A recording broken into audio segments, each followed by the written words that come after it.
Remember what we discussed last? Did I cover this slide?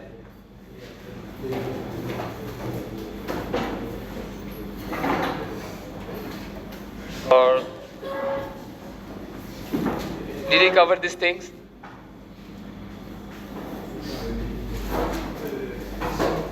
Things we covered. This slide we covered.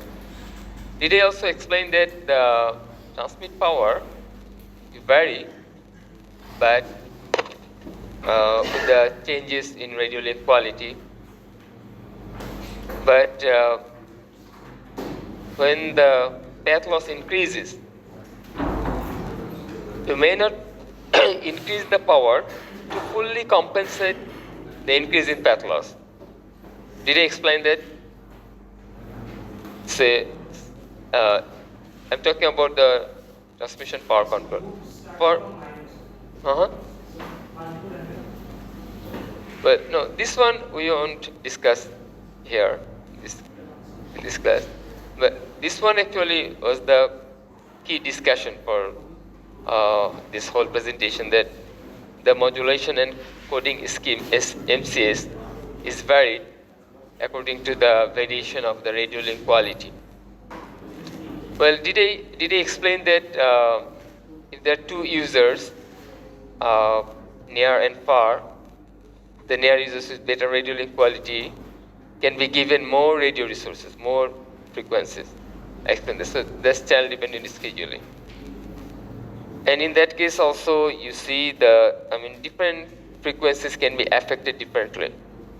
The interference can be different at different frequencies for different users.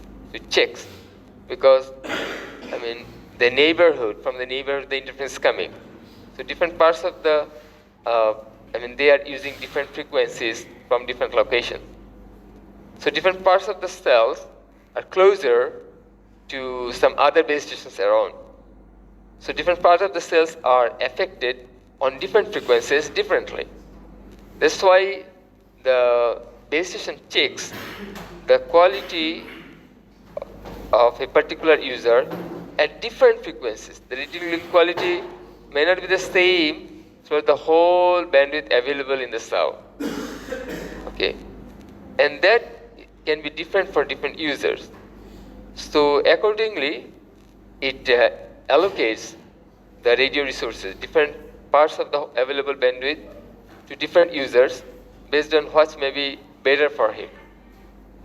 Okay, so we probably spoke of the bandwidth, but it's also the frequency, the carrier frequency where you allocate. So channel dependent scheduling means both what frequencies you are allocating and how much bandwidth to different users. So based on the radio link quality of different people, they are dynamically updated. All of these things can be updated on LT every millisecond in both downlink and uplink. Okay, so they all have, like MCAs, this how much radios allow, the transmit power, and the MIMO parameters. So for both uplink and downlink, you gotta adjust. Well, then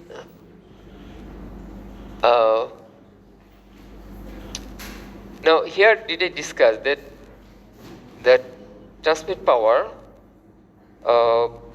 you boost when the user goes further, because the path loss had increased, but it is not increased to fully compensate the increase in path loss. Did I explain that?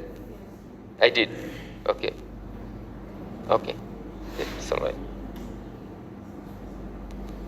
In this part, did I explain how the MCS is handling uplink and downlink? Well,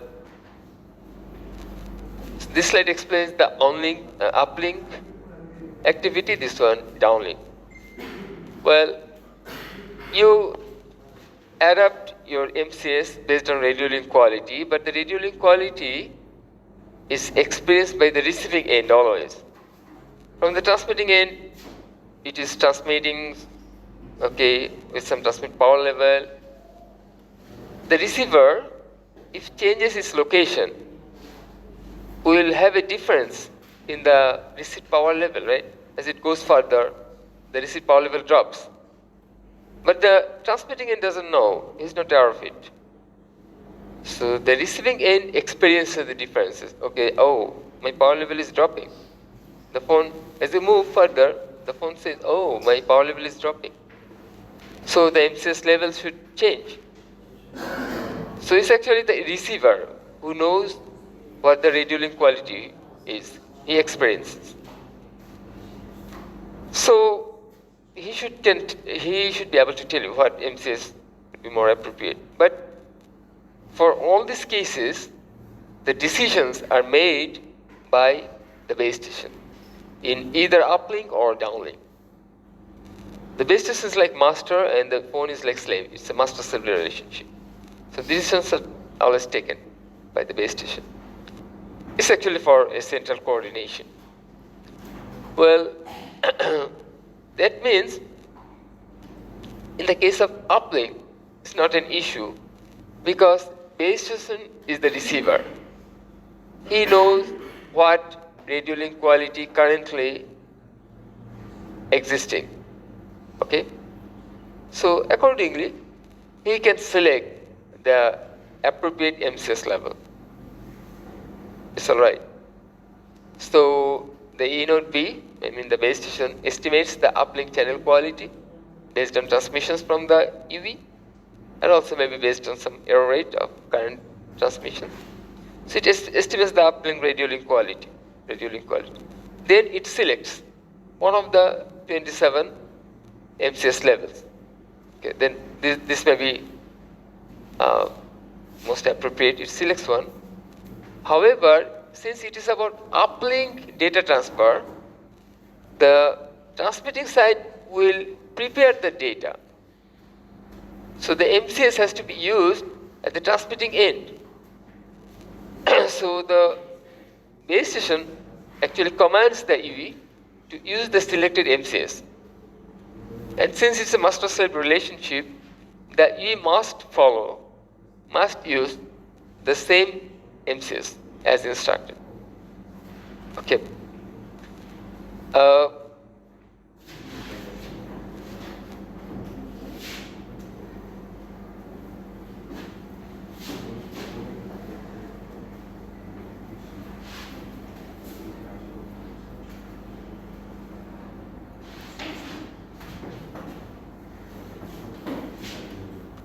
Now about downlink. Here, who is the receiver for downlink data transfer? Phone or base station? Yeah, the phone or user equipment, EV. EV is the receiver. So EV knows how the quality, radio link quality is. The radio link quality can be quite different between uplink and downlink. You have to have separate estimations. As I said, even within the downlink, different parts of the bandwidth can have different radio link qualities. Okay, so the EV now knows. So EV can then decide, well, this may be the appropriate level of MCS. The radio link quality has got worse, so my MCS should decrease. But MCS he cannot decide. The base station has to decide, but the base station doesn't know what is happening there. So what's the solution? In this type of cases, when the transmitter has to know what is happening at the other end, the only way is that the receiving end sends a feedback. So every now and then, the EV sends a feedback called channel quality indicator, CQI, which actually suggests the MCS that the phone thinks most appropriate. Okay? Well, CQI consists of 4 bits. With these 4 bits, it suggests what MCS may be used. However, the selection actually takes place out of 27 levels. But since it is just a suggestion, and it suggests actually from here, but using less granularity, only with 15 levels. Because as you, it can then be done using only 4 bits. This sequence is 4 bits information with 4 bits you can suggest within 15 levels. These 4 bits are some overhead. It's not real data, so you want to limit the size of the overhead. Okay. Now, so based on this suggestion, the E node B selects one of the 27 MCS levels for using the downlink. But since it's a master-slave relationship, the E node B does not have to select what has been suggested. It has the liberty to use anything else. Okay, so there is it's not a command. SQL is just a suggestion. Yeah. I mean, SQL table. Yeah. Here, the efficiency is listed. You can see that with higher order of modulation, efficiency increases.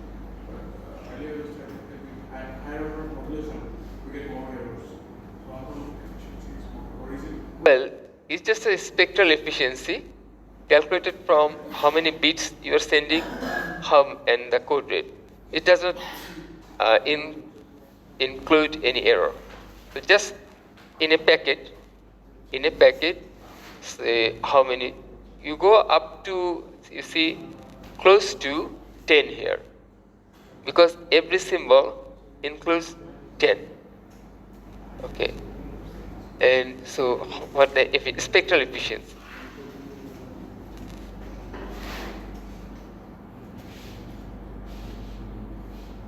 Okay, so then E node B selects, and thereafter E node B uses that MCS to prepare its data, because data is first processed at the transmitting end.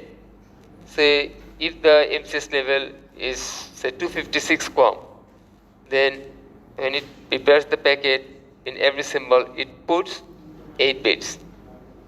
So this way, I mean, it sets MCS, then prepares the data packet with certain number of bits in a symbol and certain code rate, and thereafter it is transmitted.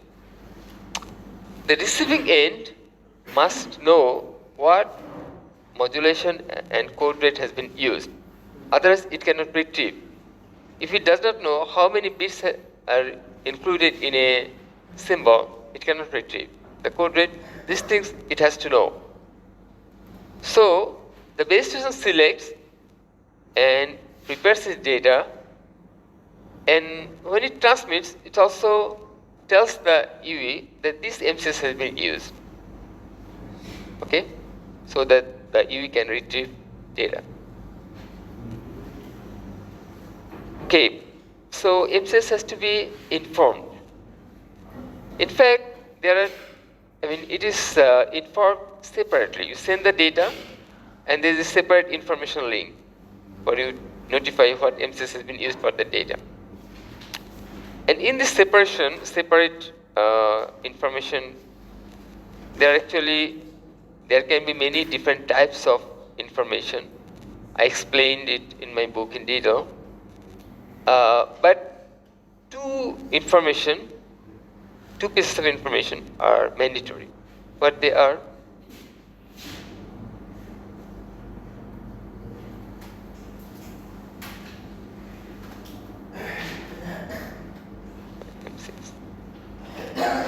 By radio resources, I actually mean frequencies. And this is true for both uplink and downlink. Like in downlink, the UE, the base station, in that separate information link, tells which frequencies have been used to send data to the user. The total cell may have a wide bandwidth available. A part of the bandwidth is used for this data transmission to the user. So it tells which part of the bandwidth has been used. So that is like radio resources. And then it also says what MCS have been used there for this data preparation. Okay. So the user then listen to that particular chunk of the frequency, get the information, and it knows the MCS, so it can retrieve the information. Okay. So this is about downlink. So in downlink, this is like some notification.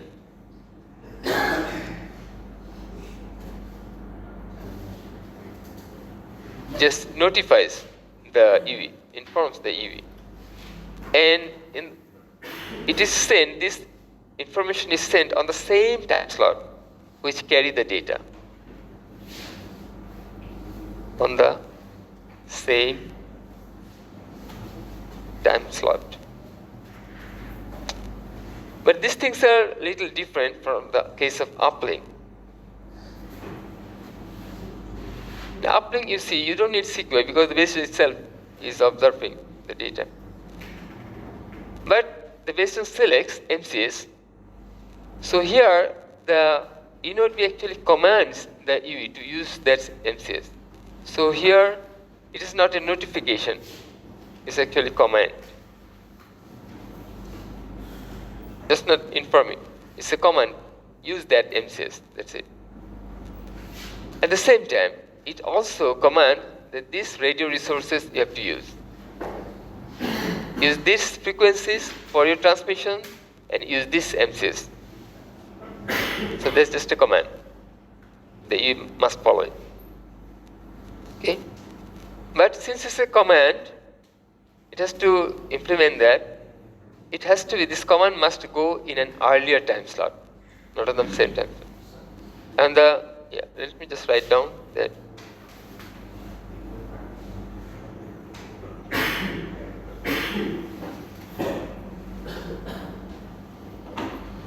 An earlier time slot, it commands, it uses this MCS. So then it starts preparing the packet. With that MCS, it prepares the packet and then uses the frequency range for transmission. So it's not the same time, in an early, ahead of time, it is notified. Yeah. So the notification, CQI is saved by the user equipment is the notification. No way. CQI was sent earlier. Okay? CQI was sent by the phone on an earlier time slot. In the case of downlink, CQI is actually some information sent from the UV to the base station. CQI goes in uplink. So the phone on an earlier time slot sends CQI. And then the base station decides MCS. And then it sends the data and also notifies what MCS has been used. Got it, right?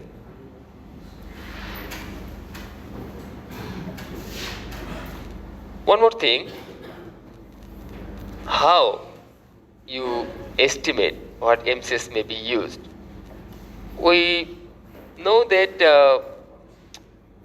if I make my MCS very high, then there will be too much packets in errors, causing too much packet retransmissions. And if for certain radio link I make MCS too low, then there will be probably no errors. Okay? So where you should go, in between, how you really balance between the errors and the MCS. Because as you have higher MCS, you can put more data. Okay? But, there are chances of errors which can occupy some resource. The way it is done, you never make MCS so low that your packet transmissions are zero. You want to make it zero. So like I told you that probably while discussing the Shannon capacity, I discussed it. I probably, 10% errors. Did I talk about 10% errors? Are usually, So this is like a thumb rule, but there are actually exceptions. Okay, it is handled differently. Even based on applications, there can be differences. But a basic thumb rule is like you check. I mean, in the case of selection of MCI, it is actually like this.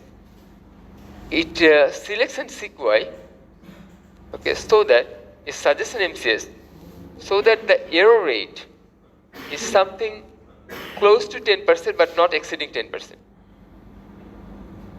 It doesn't suggest that, okay, it doesn't suggest an MCS which leads to only 2% packet errors.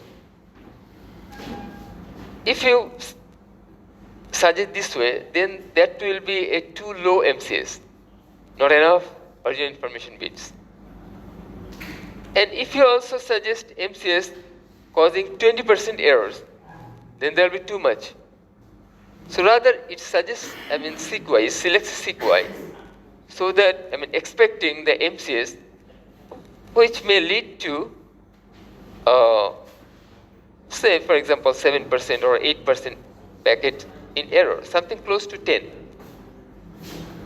Okay. So let some errors take place. Then it will be managed using retransmissions or whatever. Okay. But don't be too tight on MCS selection to keep your errors low. That will make it inefficient. So based on some simulations or real tests, they set it like this, that, okay, make it close to 10%, then it is most efficient. It's a good balance between expected errors. Okay. So sequence selected in this way with the MCS that can keep the error rate close to 10%, but not exceeding. Questions?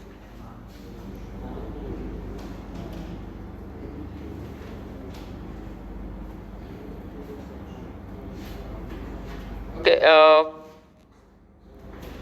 Now, in this part, we will discuss only these 2 slides, and then we will postpone. The subsequent slides we'll discuss later. Shortly, we'll discuss TCP/IP, the different layers in the handling of the packets, and after we discuss that part, we'll come back to this last couple of slides. Okay. But let me just mention these 2 different types of applications: real-time and non-real-time applications.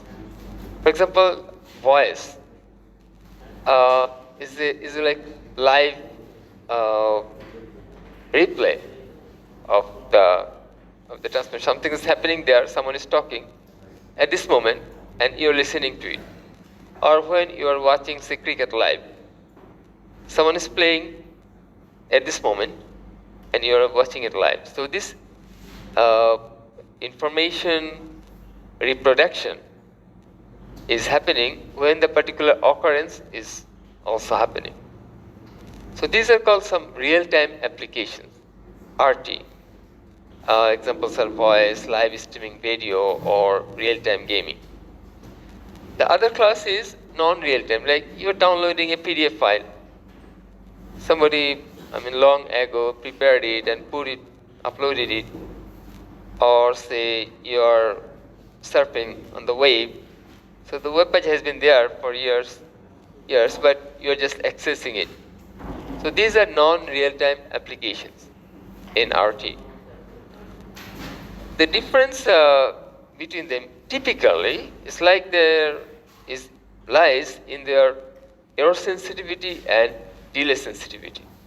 Like you see, in the case of voice, if some packets are in error, it may be acceptable. And usually we have some in error, and we are not even able to recognize. If some packets are in error, then the analog reproduction is not an exact replica of what you had. But when there is a small difference, a small distortion, in the analog waveform, you cannot even detect the difference. Our audibility has some limit. Similarly, our visibility has some limit. When you're watching cricket live, the picture quality may not be reproducing exactly the same picture, but you cannot actually detect the difference. Or, in some cases, you may be able to detect the difference, but you accept. It's not like that you cannot accept. Say, the voice quality is not that good. Sometimes we experience that we're talking to somebody, but the voice quality is not that good. But you are still on the call because you actually can understand what he wants to mean. Similarly, when you are watching cricket live, the picture quality may not be good enough, but you can still recognize who is bowling, who is batting, or whatever is happening. So you don't mind with whatever quality. So it's like some packets are in error, but those errors are tolerable. So for real-time applications, usually the errors, at least to some extent, are tolerable. And so that's why I see, in this table, the RT applications are shown error tolerant. On the other hand, say you're downloading a PDF file or you're reading an email. If some texts are flipped, you cannot accept, right? It has to be an exact replica of the text in the email that was sent. The PDF file, has to be fully correct. So all packets have to be correctly received. So you cannot actually permit error, or it's not error tolerant, it's error sensitive. So NRT applications are, but it is, it's NRT, things are not happening live, as you explained. So NRT applications are usually error sensitive. Now come to delay tolerance.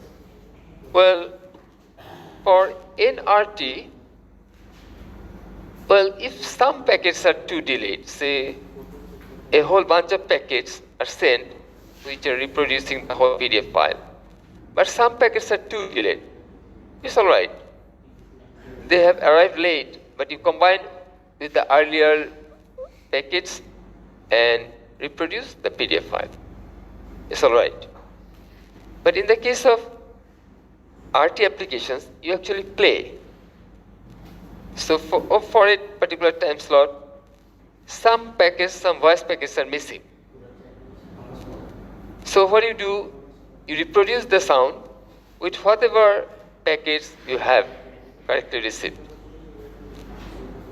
Hey guys. Then, if those packets arrive late, can you use them? So, because that part of the sound is already played, and the next time slot may also be played. So if those packets now arrive, what do you do with them? There's no use of them, right? So these packets are delayed because of some problems in the network or whatever. So the packets have to arrive. If the packets are not arrived, you just work with whatever you have. But delayed packets, you cannot, don't help you. If it is significantly delayed. So RT applications are delay sensitive. You're playing live. Whereas in RT applications, as I said, for PDF file, if some packets arrive late, you can still use them. You can combine to make the whole thing. For web page, you can combine and make the whole. So NRT applications are delay tolerant, or RT applications are delay sensitive. So these different applications are handled differently. This is a table from the book specification of LTE. Not exactly available there this way, but I actually in my book, I organized it a little differently, and this is from my book. But this data is from LT specification. There you see for RT applications, voice, live streaming video, okay, and real-time gaming, the maximum delay you can tolerate, you can allow in your design.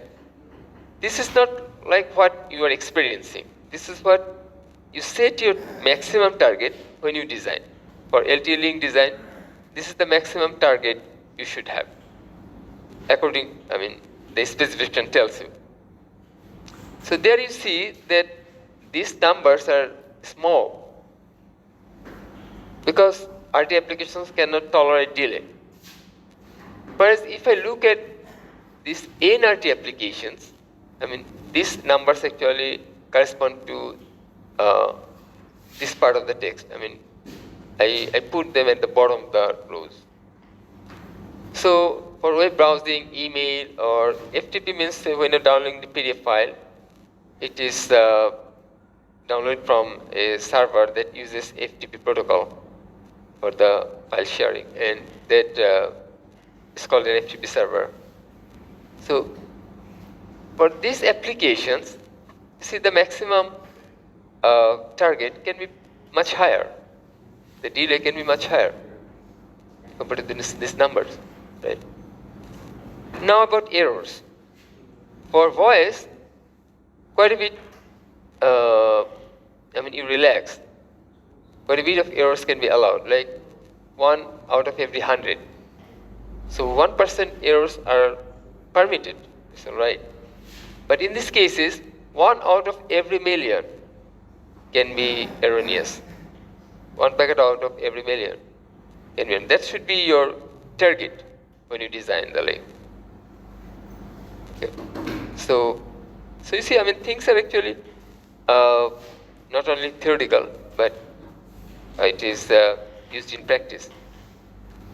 But these things, the rest slides we will discuss later. Any questions?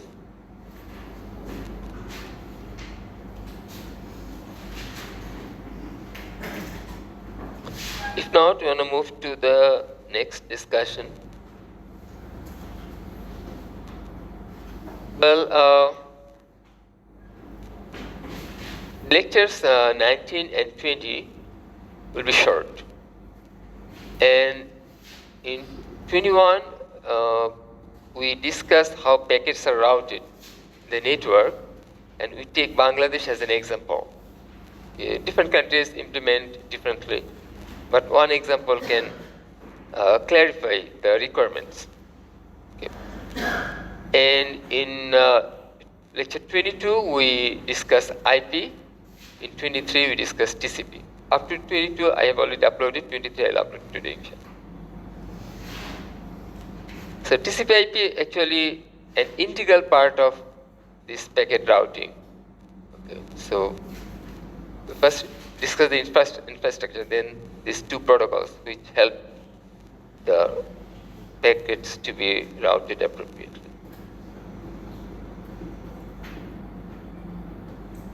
This short discussion on unlicensed radio bands.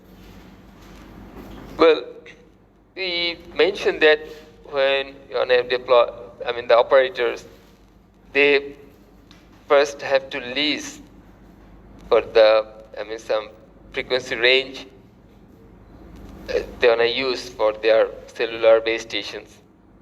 So before you want to transmit in the air, you have to get a license. You have to get a permission from the local regulatory body. Every country has a regulatory body. In our country, it is called Bangladesh Telecommunication Regulatory Commission, BTRC. In USA, it's called FCC. So they control, and you have to get a permission from them, which is called license. And you also have to pay for the bandwidth that you want to use under this license. Now, that costs money, and more importantly, significant amount of money always. And more importantly for our country, a lot of hassle to get the permission. Well, now for the domestic uses, like the Wi-Fi at home, okay, that transmits, right? Or say the cordless phones, or for some baby toys. Okay, so some wireless based toys you're gonna use, Bluetooth. Is it possible for you to go to BTRC and get a license first before you use them at home, and also pay for the use of the bandwidth? It's not possible, right? Every home use that. So this is why some frequency ranges, specific frequency ranges, have been set aside for uses without requiring any license. And these ranges are pretty much unique throughout the whole world. I mean, this commonality ranges almost every countries, but some countries don't allow some ranges. There are some exceptions. Some countries don't allow some ranges. Pretty much, almost all these ranges are permitted in all countries. And this is the start frequency, this is the stop frequency. So in this range, you have 83.5 megahertz bandwidth available, centered around 2.4. This one is most widely used, say, for Wi-Fi, and I listed later some of the applications. But there are some other frequencies also which can be used without requiring any license. This list is called ISM bands, because initially people permitted, keeping in mind that there can be some uses in the industries and some scientific or uses in the laboratories, and some medical devices can use frequency. So for these purposes they were permitted, but they are actually used for many purposes. So these are called ISM bands. And there is another band called UNII bands, which have just a few frequency ranges, unlicensed national information infrastructure. So in this list there are only a few different ranges. But you see, for any range, the specification which includes the details of this unlicensed permission includes two different things. One is the maximum power you can use. Okay. So it is not like any level of power you can use, because the point is there will be many people who are using. It's free for everybody. It's not only for you. For the licensed operation, you have actually dedicated permission there. But here, who stops you to use that? So meaning that everybody can, in the next door somebody can use, at your home somebody else can use. So there are actually some ways to take care of the possibility of interference. Okay. Well, first of all, since it's not licensed use, you actually use it for some small purposes. Okay, at home, for an individual, it's a small purpose. So you can serve the purpose using some small power, transmit power level. Okay. So it permits a small the specifications come with some maximum power level for different frequency ranges. Secondly, it also has a constraint in terms of duty cycle. What is that? These transmissions, these devices don't transmit all the time for any link. Rather, it transmits and then remains idle for a while. Again, it transmits. So this is called on and this is called off period. So this is the total cycle. Duty cycle, the ratio between on and the total period. So when you are not transmitting, somebody else can use. First of all, those ranges are also split into different parts. And then you don't transmit always. Somebody else can use it. When you use, you actually limit your power. There's some maximum power limit. So you don't interfere a house which is say 5 blocks away, right? Maybe next few houses you are interfering. So this is what you see in the when your device scans the Wi-Fi routers. It detects a few users in the neighboring houses, but you cannot capture the Wi-Fi that I use at my home, okay? Because I'm using some limited power. Everybody has some limited power. So this helps in the coordination of the interference. So in terms of duty cycle, it also, the specification, the analysis for the analysis use, it comes with some constant. There's the maximum duty cycle you can use, and the maximum power you can use.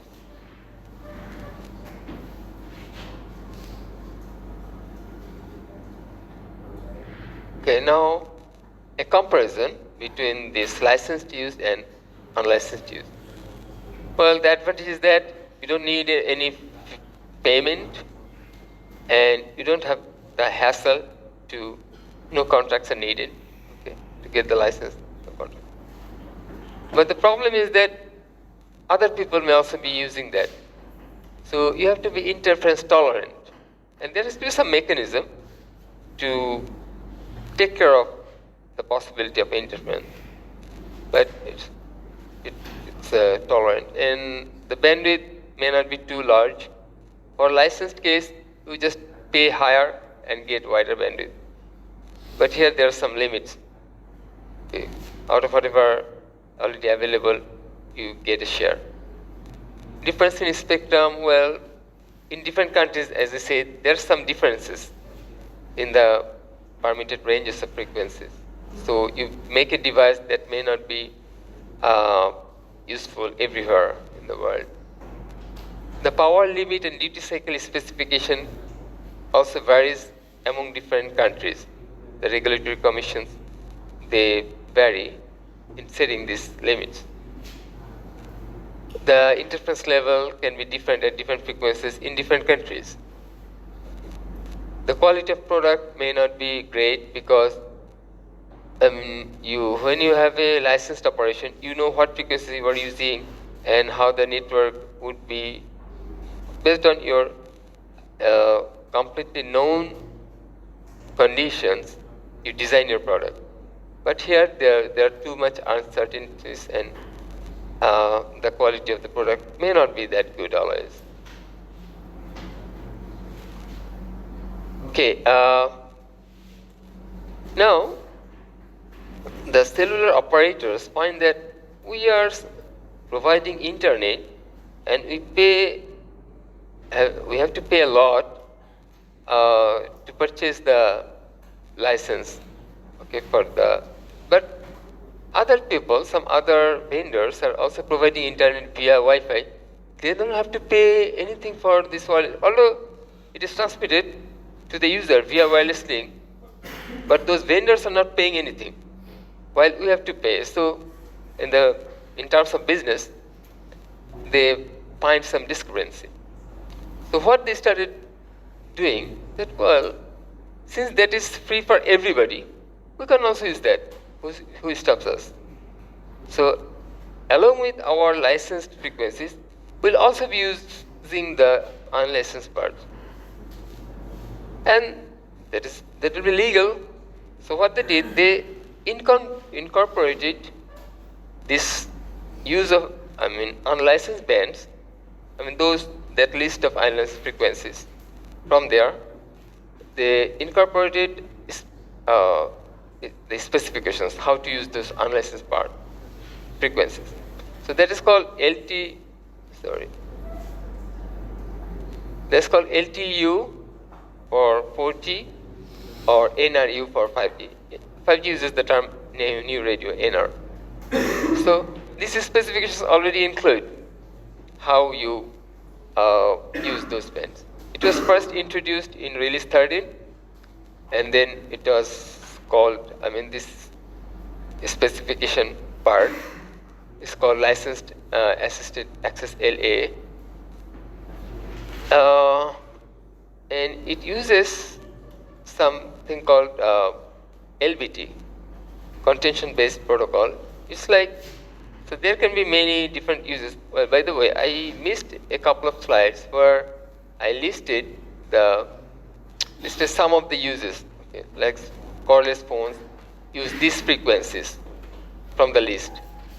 Wi-Fi uses 2.4 gigahertz and also 5 gigahertz bands. Bluetooth uses 2.4, micro uses frequency from 2.4 range, 2.45 gigahertz. And there can be other uses like proximity cards. You don't have to swipe the bank card, right? You just bring it close. So they use these frequencies. And there are some other uses also, say drones or baby monitors. They all use unlicensed bands. Well, now, since there can be many other users, there has to be some protocol to take care of the possibility of interference. And these guys use something called listen before talk. This is like, it first listens whether the medium is free or not. There can be Wi-Fi use or Bluetooth, but at this particular frequency, whether there is any transmission or not, whether it is free or not. Okay. So if nobody is transmitting, then it can use that. So it first listens whether anyone is talking. If nobody is talking, it can talk. So that's called LBT. But actually there are some other details, like if two people keep listening and they both find the medium free and they both start transmitting, then there will be collision. There will be interference between these two. In that case, so after transmission also they have to listen whether there has been something else in the medium or not. If they find a collision, they randomly back off so that the wait time is also different and then retransmit. Okay. But anyway, we won't go into these details. Time is up. Sir, for the routers, we see that they use dual bands, 5 and 2.4. Right. So if frequency is better, why don't they, why are they still using 2.4? Okay. You have either different protocols supported, or on the same protocol, you use wider bandwidth to, when you support both bands, the total bandwidth increases. Like 802.11n supports actually frequencies from both 2.4 and 5 gigahertz. So if you use from both frequencies, then the total bandwidth for n will be larger. But your router can also support 802.11. These are different versions. The Wi-Fi has 1, 2, 3, 4, 5, 6 different versions. We may show these versions later. And the specifications from IEEE has some different numbers for these different Wi-Fi versions. So N, ACX, these are the recent versions. B, when I first started using Wi-Fi, we had only B. Later, G came in. Anyway, so you see for, BG, these are earlier versions. They all were specified for operation only on 2.4 gigahertz. From N onwards, they started adding the 5 gigahertz band. Currently, our routers support actually both, frequencies from both bands.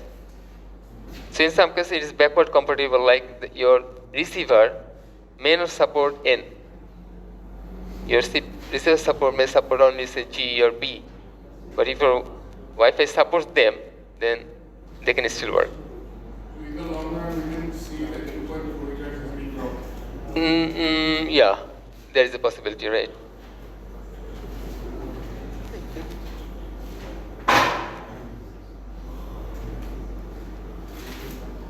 That's for Wi-Fi. Bluetooth, Bluetooth uses only 2.4. Oh. Okay, so this was called LAA. Then LAA in release 13 supported unlicensed use only in downlink. In release 14, they added uplink operation too, and it was called enhanced LAA. Release 15 is 5G. From then onwards, it is further upgraded. They call it further enhanced LAA, FELAA. Okay, so this, we mean that this is the part of the specifications which tell how to use the unlicensed frequencies. Questions? We have an exam today at 2 p.m. Thank you. Thank you for your time. Oh, still have time to take the attendance. Let me take the attendance. Well, I don't have to. Actually, to be frank with you, I don't take the attendance into account. Okay.